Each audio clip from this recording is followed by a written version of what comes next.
Friends, management इन गोट farming के बारे में ये वीडियो है। आशा करता हूँ ये वीडियो आपको पसंद आएगा। लेकिन सबसे पहले मैं एक बात आपको सब लोगों को कहना चाहता हूँ कि मैंने मेरा व्हाट्सएप नंबर आपके साथ शेयर किया है ताकि मैं आपको मेरे व्हाट्सएप ग्रुप में ऐड कर सकूँ।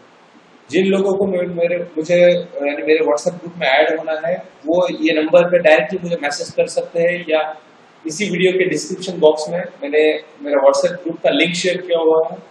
आप उस लिंक का यूज करके मेरे व्हाट्सएप ग्रुप में ऐड हो सकते हो। लेकिन कोई भी मुझे कॉल करके मुझे डिस्टर्ब ना कीजिए प्लीज, क्योंकि मेरा एक अपना शेड्यूल होता है और मैं कंसल्टेशन जो है यानी अगर आपको कुछ जानकारी चाहिए तो उसके लिए मैं पेमेंट चार्ज करता हूँ।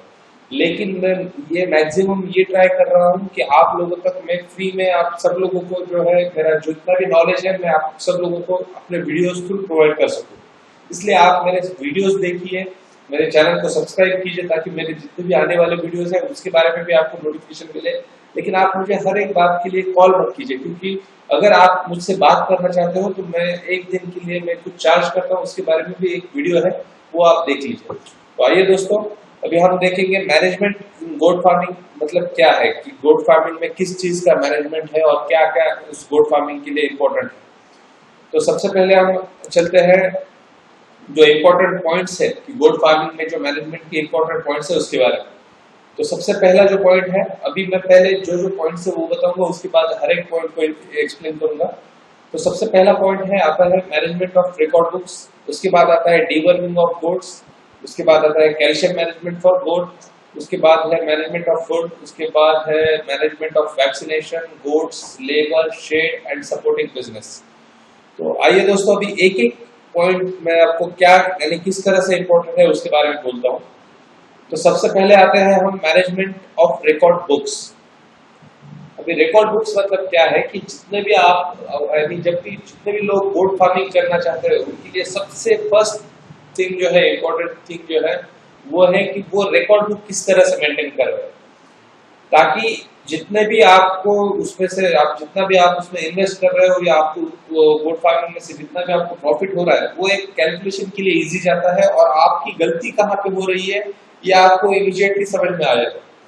तो कौन सी अभी टाइप्स ऑफ रिकॉर्ड बुक्स मतलब कौन सी रिकॉर्ड बुक्स है जो अगर हम गोट फार्मिंग करना चाहते हैं तो वो हमें रेगुलरली मेंटेन करनी पड़ती है।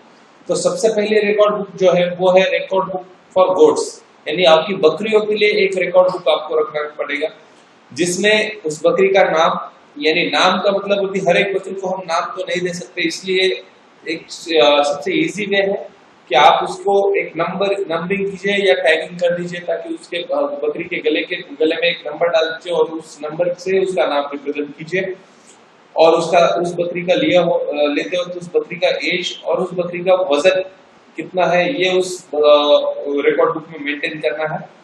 इस रिकॉर्ड बुक में आपको नेम और एज तो फिक्स हो गया, लेकिन जो वेट जो है वो हर बार बढ़ेगा, इसलिए वेट जो है वो हर मंथली आपको उसमें एंटर करनी है। इस तरह से पहला रिकॉर्ड बुक मेंटेन करना है आपको, ताकि आपको आपकी बकरी का वजन जो है वो बढ़ रहा है या घट रहा है या है उतना ही है, कुछ भी नहीं हो रहा है, इसके बारे में आपको इंफॉर्मेशन मिल जाएगी।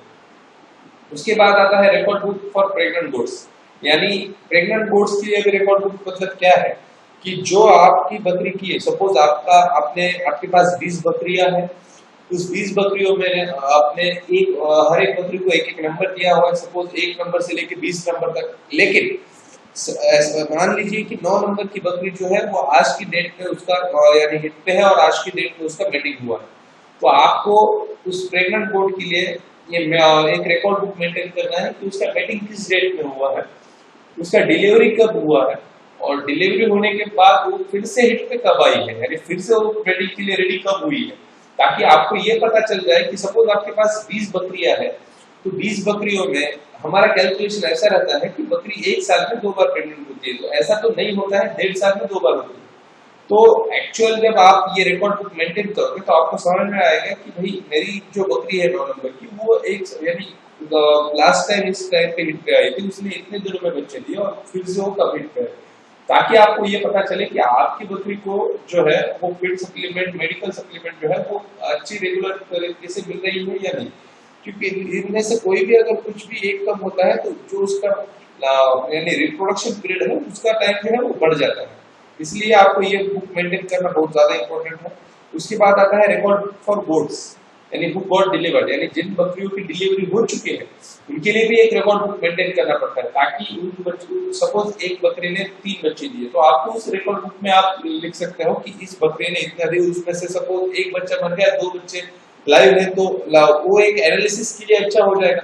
इसलिए आपको ये जो रिकॉर्ड बुक है वो भी मेंटेन करना है। उसके बाद आता है रिकॉर्ड बुक फॉर वैक्सीनेशन, यानी आपने जो बकरियां आपने संभाली है उन बकरियों का वैक्सीनेशन जो है वो कौन सा वैक्सीनेशन कब हुआ है, इसका भी एक रिकॉर्ड आपके पास चाहिए।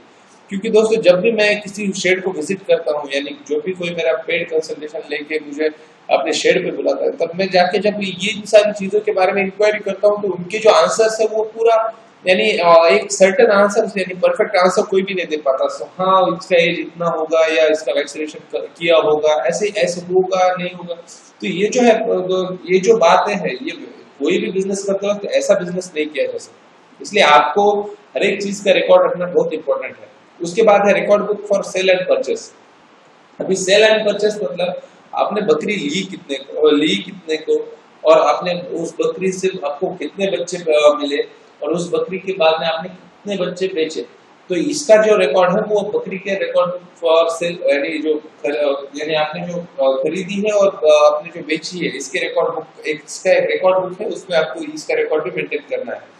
उसके बाद आता है record book for food management. ये भी बहुत ज्यादा इंपॉर्टेंट है, क्योंकि आपको आपने फीड पे, बकरी के खाने पे कितना खर्चा किया है, ये अगर आपको एक पूरा कैलकुलेट करना है, तो रिकॉर्ड बुक जो है वो आपको फूड मैनेजमेंट का रिकॉर्ड बुक जो है वो मेंटेन करना पड़ेगा।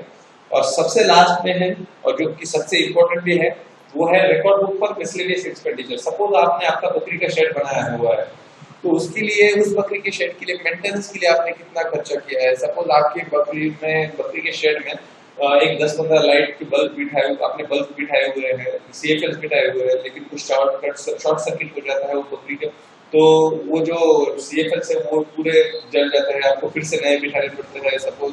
और आपका कुछ मशीन आपने फूड कटर है, ये सारे मशीन बिठाए हुए हैं, लेकिन उसकी भी कुछ स्पेयर पार्ट्स जो है जो आपको साल में बदलना पड़ता है।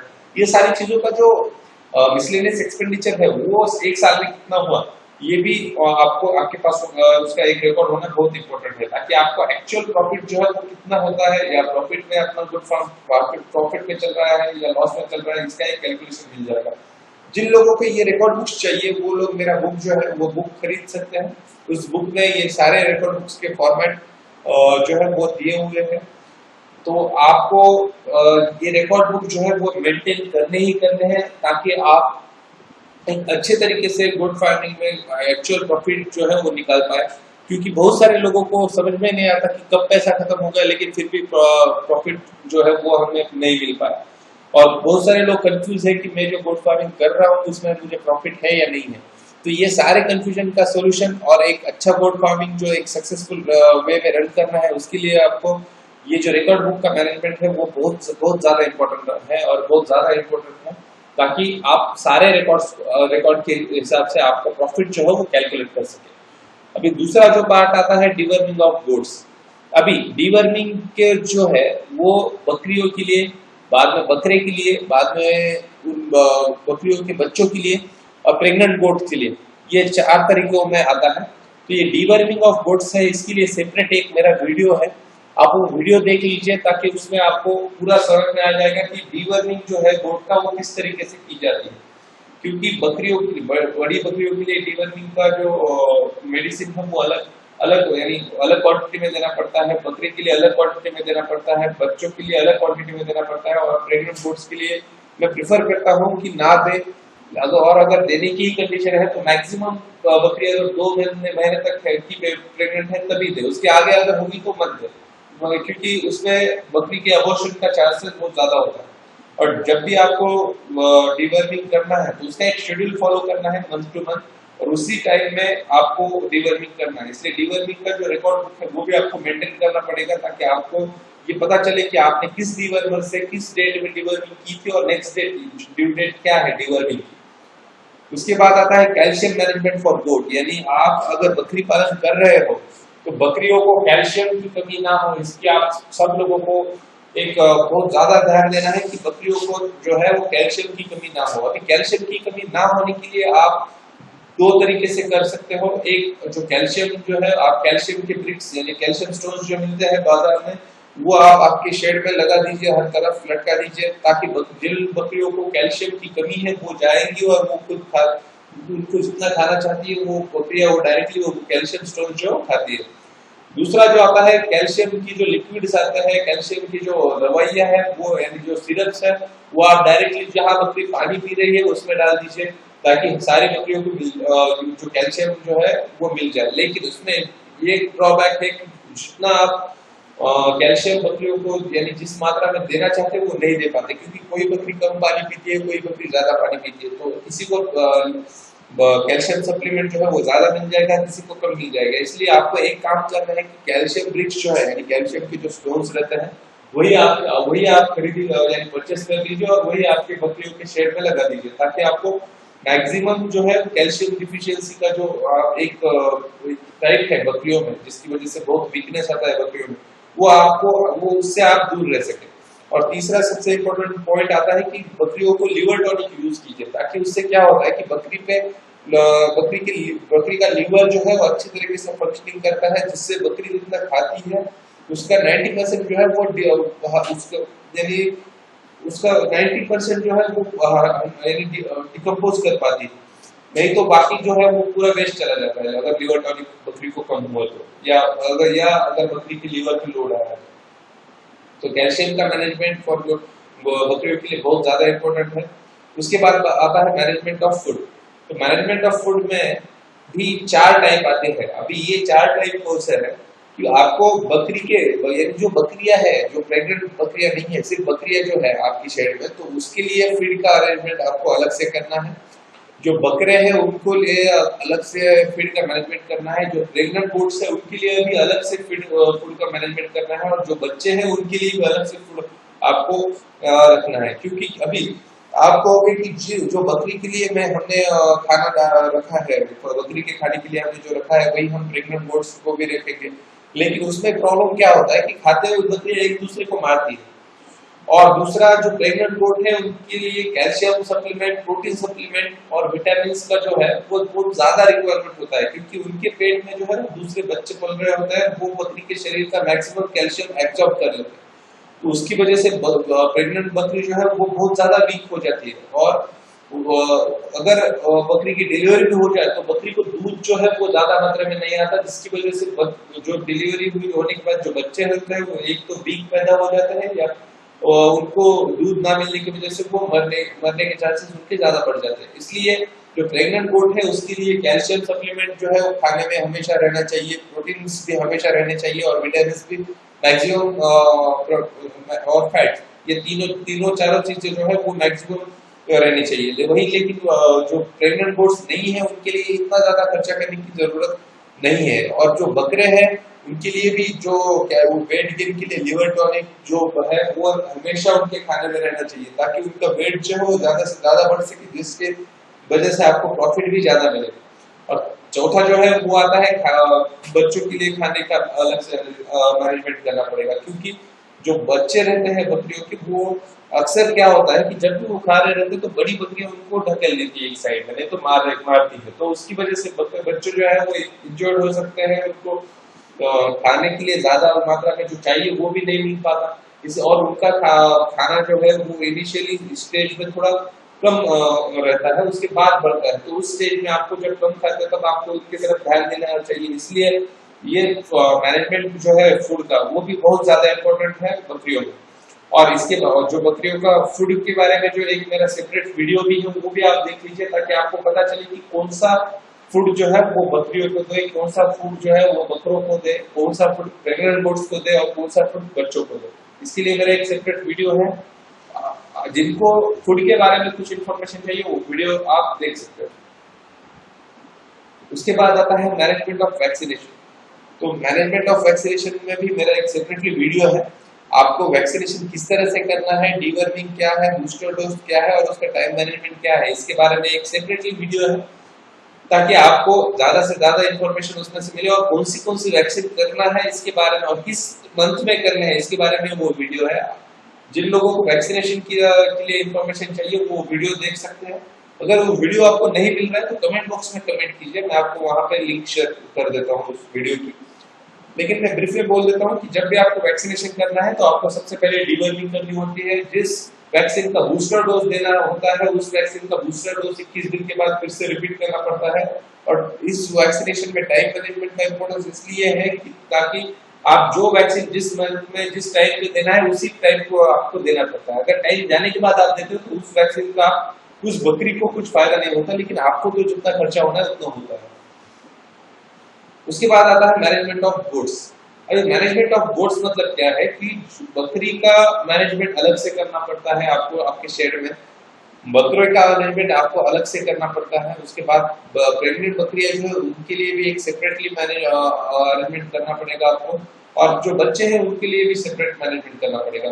क्योंकि और इस बारे में भी मेरा एक सेपरेट वीडियो है कि बकरियों यानी आपके शेड में आपको किस तरह से बकरियों का मैनेजमेंट करना है, तो वीडियो आप देख लीजिए।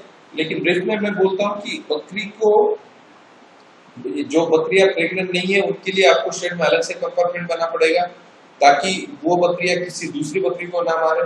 जो मेल बकरे हैं उनके लिए अलग से कंपार्टमेंट करना पड़ेगा, क्योंकि अगर आप मेल बकरों को अगर आप बकरियों के साथ रखोगे और कोई भी एक बकरी अगर हिट पे आ जाएगी तो सारे बकरे उसी के पीछे लग जाते हैं, जिसकी वजह से उनका खाने पर से डाइवर्जेंट हो जाता है। तो वो दिन भर वो सिर्फ वो मेटिंग के चक्कर में रहते हैं, जिसकी वजह से वो खाना जो है वो नहीं खाते, जिसकी वजह से उनका वेट जो है वो चाहिए उतना उस टाइम पीरियड में नहीं बढ़ पाता। तो इसलिए आपको उनके लिए भी अलग से रहने के लिए सेपरेट मैनेजमेंट करना पड़ेगा। और प्रेग्नेंट गोट्स को तो आपको अलग से रखना ही है ताकि कोई बकरी उसको इंजर्ड ना करे, ताकि उसका अबॉर्शन का जो केस हो वो ना हो। और बच्चों के लिए भी आपको एक अलग से सेपरेट रूम रखना पड़ेगा ताकि गर्मियों के मौसम में वहां पे ठंड हो, ठंडियों के मौसम में वहां पे गर्मी हो, बारिश के मौसम में वहां पे गीला ना हो। इस तरह से आपको एक रूम बनाना है, वहां पे बच्चे आपके सेफ्टी रहेंगे। अगर बच्चे आपकी मोर्टेलिटी कम हो जाएगी तो आपका प्रॉफिट जो है इनडायरेक्टली बहुत ज्यादा हो जाएगा। इसलिए आपको बच्चों का भी अलग से ध्यान रखना है, और इसी वजह से मैनेजमेंट जो है वो बहुत ज्यादा इंपॉर्टेंट है बकरियों। उसके बाद आता है मैनेजमेंट ऑफ लेबर। अभी मैनेजमेंट ऑफ लेबर मतलब क्या है, जो आप बकरी फार्म में अगर आप कोई आदमी वहां पे काम करने के लिए रखा हुआ है तो उसका आप किस तरह से यूटिलाइजेशन कर रहे हो वो भी बहुत ज्यादा इंपॉर्टेंट है। क्योंकि लेबर का पेमेंट है वो फिक्स रहता है, आप उसको एक फिक्स मंथली पेमेंट या ईयरली पेमेंट दे देते हो, तो उसका जो काम है वो तो एकदम आराम से करेगा। लेकिन अगर आपको ज्यादा प्रॉफिट चाहिए तो उस लेबर से ज्यादा काम किस तरह से करवाओगे, और जो काम बकरियों से रिलेटेड है वो किस तरह से करवाओगे, इसके ये ज्यादा मायने रखता है। उसके बाद आपका खुद का ध्यान कितना है, पर्सनल न्यूट्रिशन मतलब आपका खुद का ध्यान उस बकरी पालन में कितना है, आप खुद बकरी के बारे में कितनी बार आपके जो लेबर रखा हुआ है उसके साथ बातचीत करते हो, ये भी बहुत ज्यादा इंपॉर्टेंट है। और जो वीक बकरियां है, जो बीमार बकरियां है, उनके लिए आपने क्या किया है ये भी ज्यादा इंपॉर्टेंट है। इसलिए मैनेजमेंट ऑफ लेबर जो है, यानी क्योंकि जो आपने जो काम करने के लिए आदमी रखा है उसको कुछ लेना देना नहीं होता है, क्योंकि उसका पेमेंट जो फिक्स है, उसको पेमेंट उतना ही मिलना है। भले ही आपके बकरे ने 2 बच्चे दिए या 5 बच्चे दिए, भले आपकी बकरी बीमार है या आपकी बकरी मर गई, आपको उसका पेमेंट तो फिक्स रहेगा। इसलिए आपको ही ध्यान में देना है कि आप जो है बीमार बकरियों के लिए, जो वीक बकरियां है उनके लिए क्या कर रहे हो, जो बकरियां प्रेग्नेंट है उनके लिए क्या कर रहे हो, जिन बकरियों को बीमारी, जो बकरियां बीमारी जो है बहुत ज्यादा हो गई है उनके लिए आप क्या कर रहे हो, ये सब आपके पर्सनल डिसीजन पे डिपेंड करता है। उसके बाद आता है मैनेजमेंट ऑफ शेड। तो मैनेजमेंट ऑफ शेड के बारे में मेरा एक वीडियो है जिसमें मैंने पूरा डिटेल बताया हुआ है कि किस तरह से आपको आपका शेड जो है मेंटेन करना है। लेकिन जो सबसे इंपॉर्टेंट चीजें हैं, आपका शेड जो है वो साफ सुथरा होना चाहिए, वहां पे लाइट जो है वो हमेशा जितनी चाहिए उतनी होनी चाहिए, और आपका शेड का जो है वो हर महीने डीवर्मिंग होना ही चाहिए। इसका डीवर्मिंग किस तरह से करना है इसके बारे में तो मेरा मैनेजमेंट ऑफ शेड के बारे में एक वीडियो है, उसमें तो सब कुछ दिया हुआ है। लेकिन ये 3 चीजों का आपको बेसिक मैनेजमेंट जो है वो हमेशा रखना है, ताकि आपको जो है वो ज्यादा से ज्यादा आपकी बकरियां जो है वो स्ट्रांग रहे, उनको किसी तरह की बीमारी ना हो। उसके बाद आता है मैनेजमेंट ऑफ सपोर्टिंग बिजनेस। अभी ये भी बहुत इंपॉर्टेंट चीज है। अभी ये कौन सा है, बकरी पालन जब आप कर रहे हो तो उसके साथ और सपोर्टिंग बिजनेस करने की जरूरत क्या है? क्योंकि बकरी पालन के लिए आपने तो शेड ऑलरेडी किया हुआ है, तो उसी शेड में आप कुछ कोई तो यानी सपोर्टिंग बिजनेस मतलब मुर्गे रख सकते हो या कबूतर रख सकते हो या कुत्ता रख सकते हो, जिसकी वजह से क्या हो कि आपने जो लेबर उस शेड में काम करने के लिए रखा है उसका पेमेंट जो है वो साइड बिजनेस में, उसमें जो सपोर्टिंग बिजनेस आप कर रहे हो उसमें से निकल जाए। ताकि क्या होगा, जो जो एक्सपेंडिचर आपने उस लेबर पे किया हुआ है वो आपको गोट फार्मिंग के प्रॉफिट में ऐड हो जाएगा। इसीलिए जो भी बिजनेस आपको पसंद है वो आप लीजिए, जिससे कम से कम आपका जो लेबर चार्ज है वो उसमें से मिल जाए। तो ये हो गया मैनेजमेंट ऑफ गोट फार्मिंग। अगर आपको ये वीडियो पसंद आया हो तो लाइक कीजिए, आपके सारे व्हाट्सएप ग्रुप में शेयर कीजिए, और इस चैनल को सब्सक्राइब अगर आपने नहीं किया है तो इस चैनल को सब्सक्राइब कीजिए, ताकि मेरे आने वाले वीडियोस का नोटिफिकेशन आपको मिलता रहे और मैं आपको ज्यादा से ज्यादा गोट फार्मिंग के बारे में इंफॉर्मेशन देता रहूं। इसी वीडियो के डिस्क्रिप्शन बॉक्स में मैंने मेरा व्हाट्सएप ग्रुप का लिंक शेयर किया हुआ है, फेसबुक पेज का लिंक शेयर किया हुआ है। व्हाट्सएप ग्रुप ज्वाइन कीजिए अगर आप मेरे किसी भी ग्रुप में नहीं हो तो, और फेसबुक पेज लाइक कीजिए और आपके दोस्तों को भी दोस्तों के साथ भी शेयर कीजिए। Thank you.